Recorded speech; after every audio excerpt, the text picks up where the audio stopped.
Now, as you can see, it's really starting to take shape now, and we're really seeing a lot of dimension, but we are far from done. I'm going to take some cobalt blue and mix that in. Oh, we're just going to go for the same mint green color, but this time I'm going to put a little bit more cobalt blue.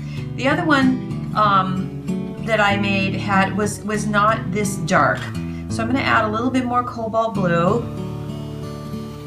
Add some water to it. Again, I don't want it to be thick. I want to be able to do my little blending trick.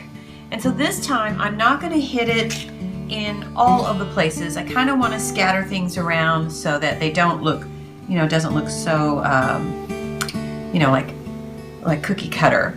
So what I'll do is I'm going to go ahead and just hit it in a few places on my mint green ones. And what that's doing is just deepening the crevices, making them even deeper. And then I will use my finger for the bigger ones, and at this point, if I see that blending it is making it a little patchy, that's okay, because a lot of times when we look at succulents, there's a lot of little speckly marks in there, and so that just makes it look all more natural. So I have this printed out in black and white because I really want to see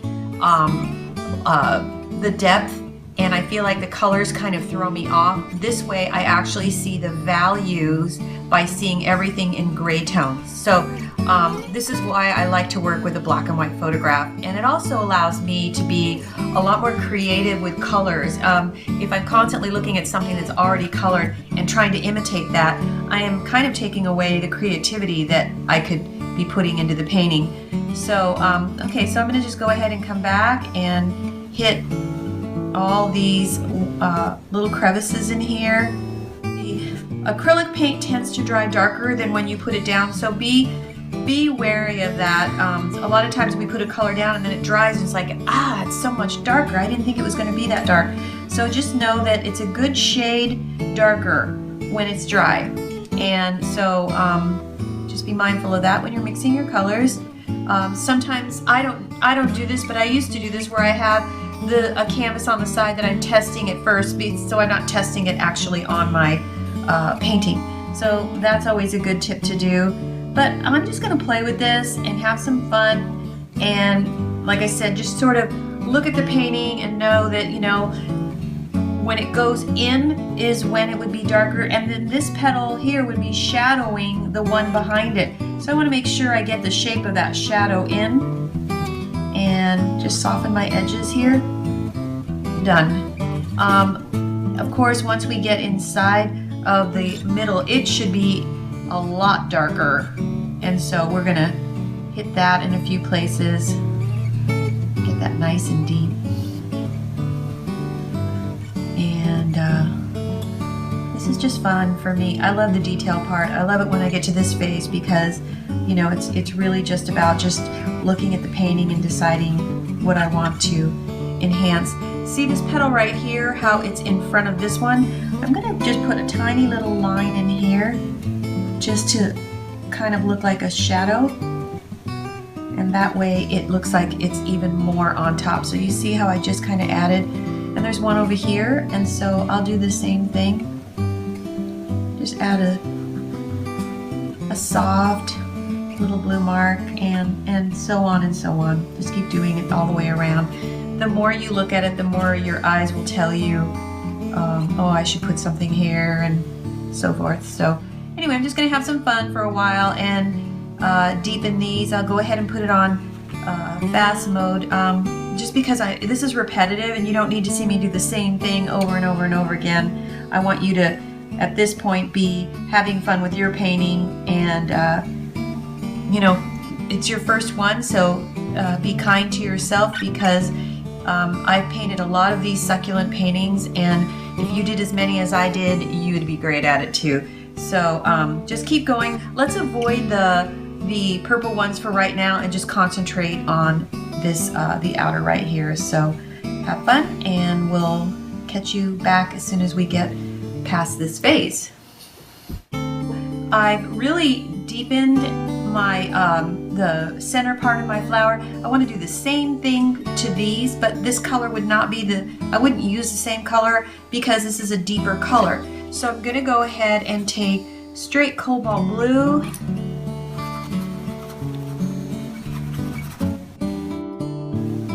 and let's go ahead and put a tiny bit of magenta in it since it is in the purple tone. Just a tiny, tiny, tiny bit. No, not enough to make it purple, but more of on the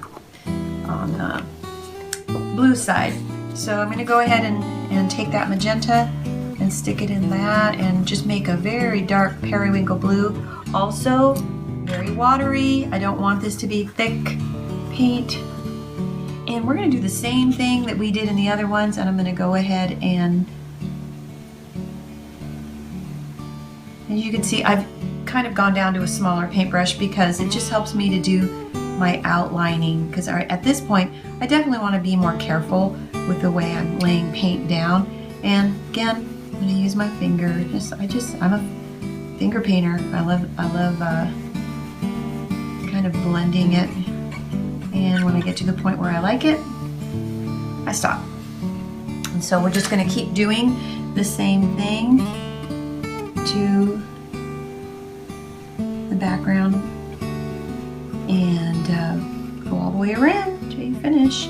Sometimes when you're blending with your finger, if the paint's too wet, just wait a few seconds and let it kind of set, and then when you go to blend it, it blends even nicer because it's not so wet. And so I'll just go ahead and see how it's blending so much nicer because it's dried a little bit. So go ahead and just keep going. And this, of course, is just making everything punch in. Don't try to make your painting look exactly like mine. You know, listen to your gut. If it's telling you, to add a certain color, well, that's the artistic side of you that's speaking to you, and you should listen to it. There's times that I'm trying to copy a photograph too much, and in the end, it's kind of breaking me. It breaks my spirit, breaks my creativity. So there's got to come a time where you're just like going, you know what? I actually like the way this color looks, or I don't like it. I think it needs more yellow, or it needs this. Experiment and play. It's just a painting. In the end, if you're not happy with it, well, paint over it with white paint and start all over and do it until you are happy. It's the important thing is that you're enjoying the process and finding out more about yourself and the creativity that you have. Obviously, you must be creative or you wouldn't even be attempting these classes. I mean, there's so many reasons why people paint. Of course, I paint it because I enjoy it, and I've painted for such a long time that, it's paid off. I've gotten better and better and better, and now, so I'm at a point where I never thought I'd be able to sell paintings, and I do. So, and it's only probably because I paint all the time. So all of you have it inside of you. I've seen some really ugly paintings that sell, and so I don't get it. Sometimes you just have to, I guess be at the right place at the right time. But I like to paint things that I would hang in my own house, and I would never paint anything that I wouldn't hang up in my own house. But everybody has their own style, their own expression, and the important thing is that you're having fun.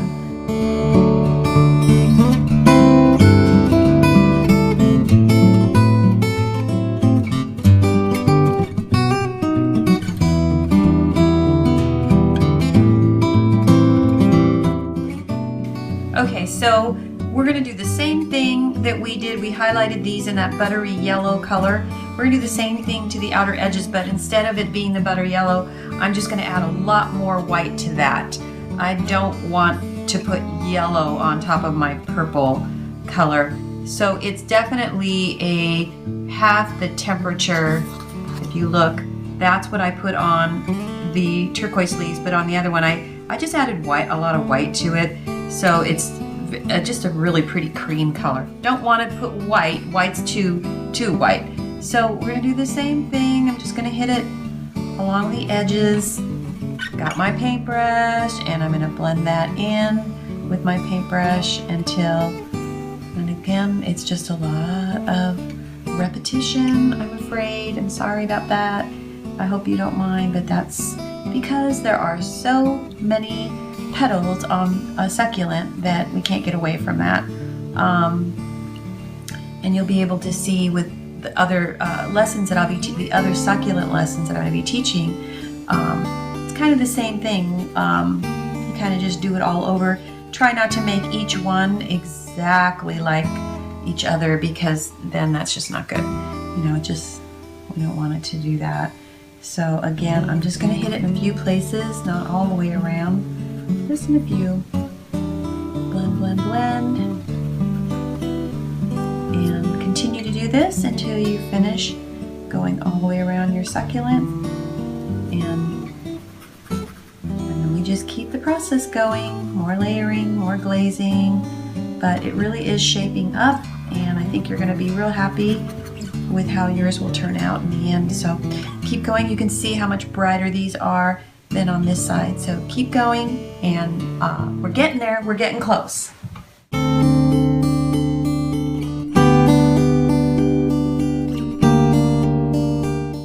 Look at that color. Isn't that gorgeous? So anyway, I'm going to really water this down. I do not want this to be full strength. You only need a tiny bit. I probably squoze out way too much. So here's what we're going to do. We are going to have some fun here. I'm going to go ahead and just apply it on the edges here. And same thing, I've got my dry brush ready to go, and I'm just going to tap, tap, tap, and because it's so watered down, it's blending in very nicely. I'm even going to hit some of the ones that have the yellow. So, but am I going to do every single one? No. See how I'm bringing it in? I'm kind of making it blotchy. You would see that on the succulents. And again, when you look at the black and white, you're seeing lots of little blotchy tones. We want that. It's not, I'm not trying to make this look like a photograph, but I am definitely trying to, and see how I'm just kind of dotting it while it's wet. And because my paint's wet, it's kind of bleeding into what's already there. And this is very detailed work, but what a difference it makes adding this. And you'll see as we go along, I definitely want to take my time. Maybe this is a different day. You do this, maybe you don't really have the time to start and finish your painting in one day. That's okay, because this is the stuff that you can come back and do later. But I think it's really important to take your time and do, you just need to be patient. And as you can see, I have a hard time talking sometimes and painting at the same time, because I really want to concentrate on my paint.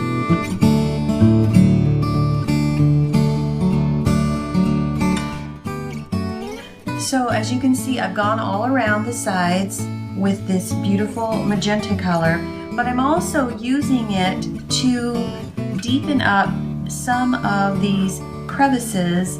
It's so pretty. I thought, hey, you know what, I think I'm going to just use the same color to see how I'm just taking some of these little pocket areas in here, these deep areas. And again, if you are confused as to, how do I know which one I should do, look at your photograph and you see how we've got some deeper areas in here where it's going in. That's kind of what I'm trying to highlight right here by coming in, whoops, and using my dry paintbrush to blend that in. Get a different paintbrush. And so that's kind of just the general idea.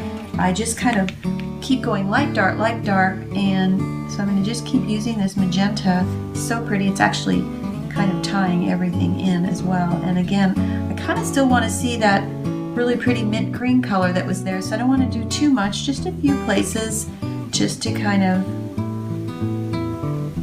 richen up those deep crevices. It's also good to do a few shadows, and I'll show you that in a second. I would take some of this cobalt blue, straight cobalt blue, and I'm going to mix it in with that magenta color. Very watered down paint.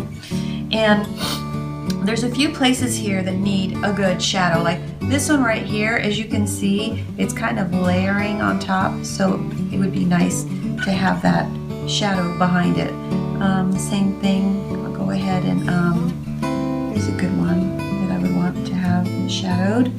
See how it lifts that out some more. Here's another one. And again, if you have any doubts as to where you should put it, just look at your photograph. Maybe some of you are wondering where I got that. Honestly, I just Googled succulents, and I only had hundreds to choose from.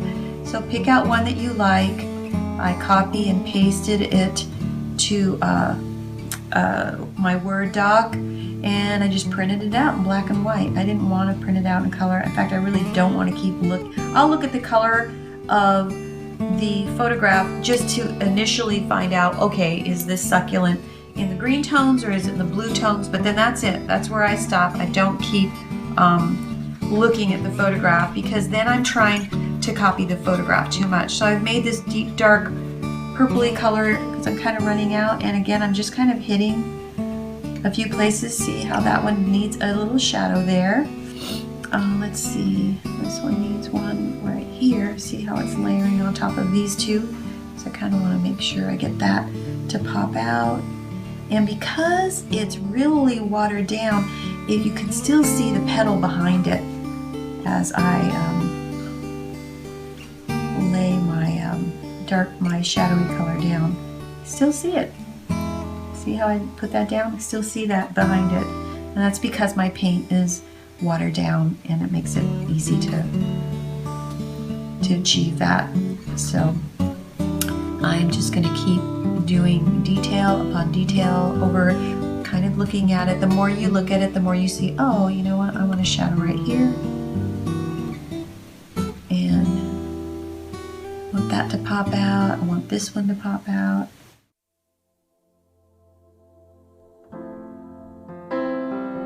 I'm not going to do every single leaf. I'm just going to hit it in a few places and throughout the entire thing, and I think this will probably be my final glazing color. And hey, if you find that you are having too much fun adding colors, keep going, keep adding. I'm going to use this color throughout the entire thing. And do you see how it's kind of uniting the two? If I come in here and blend it out, look how pretty that looks. So I'm going to go ahead and add it to my crevices.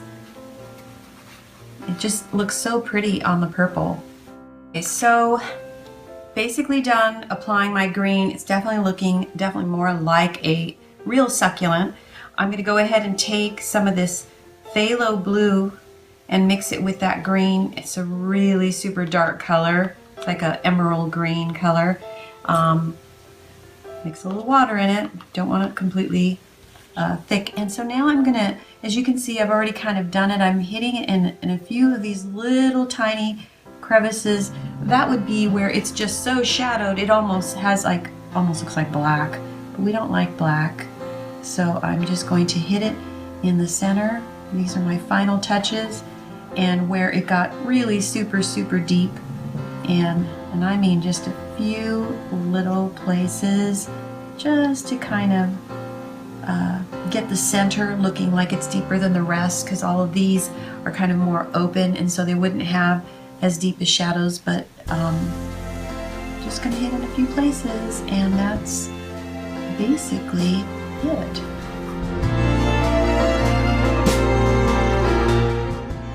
So the final thing I would do to make it look very rich and finished and polished is I would take my Payne's Gray, straight Payne's Gray, don't water it down, and let's go ahead and clean it up.